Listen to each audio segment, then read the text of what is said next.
Wi-Fi just turned 20. Time flies when you're having fun. I'm Tonya Hall, and joining me is Kevin Robinson, Vice President of Marketing for Wi-Fi Alliance. Welcome, Kevin. It's great to be here with you, Tonya.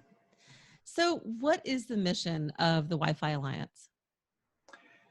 So for those who aren't familiar, Wi-Fi Alliance is the worldwide network of companies that brings you Wi-Fi. We just recently celebrated 20 years of Wi-Fi, and it's been an incredible ride. Wi-Fi Alliance is really made up of the top brands that most people are aware of that are in the Wi-Fi space, really the who's who in the tech space, because Wi-Fi touches nearly everything. Our mission is to connect everyone and everything everywhere. And again, looking back on those 20 years we've had, it's really surprising how close we're getting to actually accomplishing that mission. And I don't think anybody who was around in those early days would have envisioned that we would be where we are today.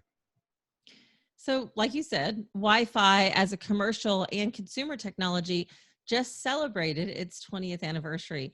Explain the lesson that Wi-Fi's early interoperability taught the entire technology industry. Absolutely. One of the key things the Wi-Fi Alliance does is we manage the Wi-Fi certified program. And Wi-Fi certified, you mentioned interoperability, Tonya. Wi-Fi certified makes sure that a consumer, regardless of the brand of product they buy, when they bring it home, they are going to work well together. And that's really been instrumental in delivering the level of success that the Wi-Fi industry has had. It's hard to believe that today there are more than 13 billion Wi-Fi devices still in active use. That's not cumulative shipments. That's today there are nearly two devices for every man, woman, and child on the planet. After interoperability, probably the most important Wi-Fi feature is encryption and security. Mm-hmm. So, what is the state of the art today? I mean, what should businesses and consumers look for to know they have the most up-to-date in security? Sure. Security is absolutely foundational to everything that Wi-Fi does.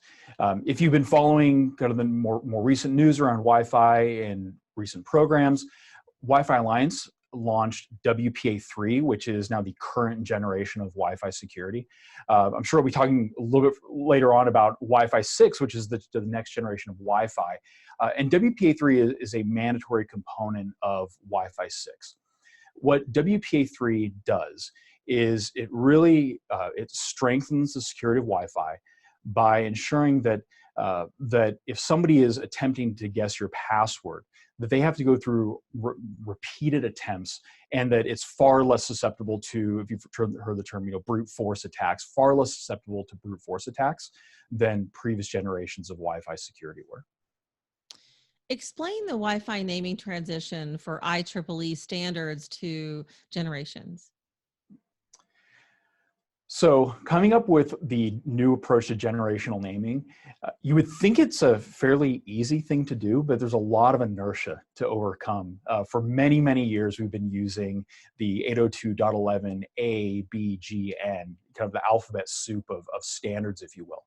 And so just recently, Wi-Fi Alliance, and really the whole industry has embraced this, has come up with this new approach to naming.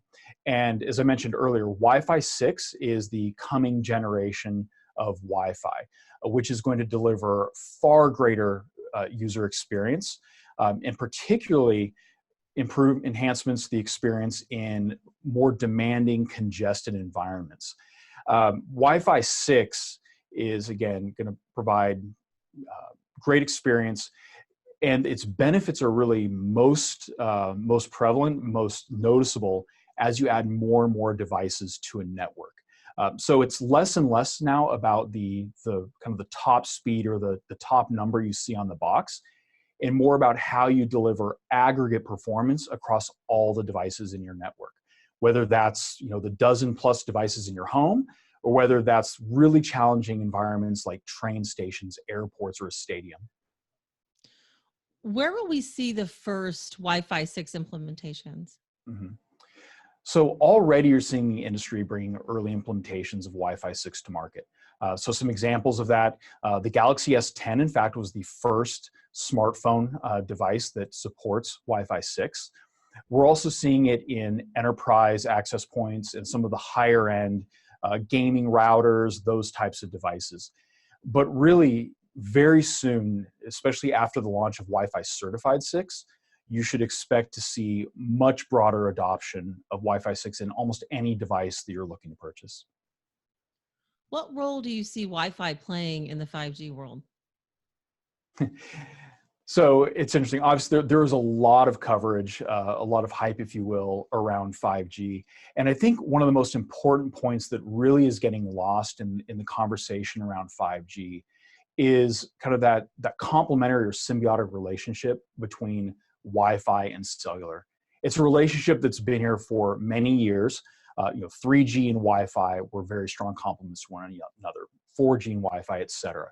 So moving forward, you should fully expect that 5G and Wi-Fi, and particularly Wi-Fi 6, are going to be very strong complements to one another. With Wi-Fi, we really think kind of owning the indoor space as it does today.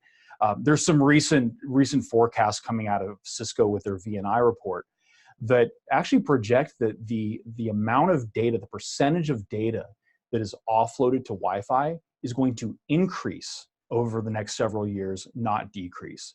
So it's important to note that cellular and Wi-Fi are better together. And you definitely see that in some of the strategies of service providers and of large, and particularly enterprise infrastructure vendors who are looking to find ways to make sure those technologies work better together. Kevin Robinson, Vice President of Marketing for Wi-Fi Alliance. If somebody wants to connect with you, Kevin, maybe they want to find out more about the Wi-Fi Alliance, how can they do that?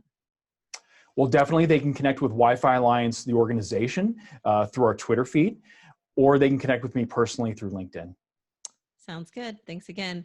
And if you guys want to find Thank you. more of my interviews, you can do that right here or go to tonyahall.net. Thanks for watching.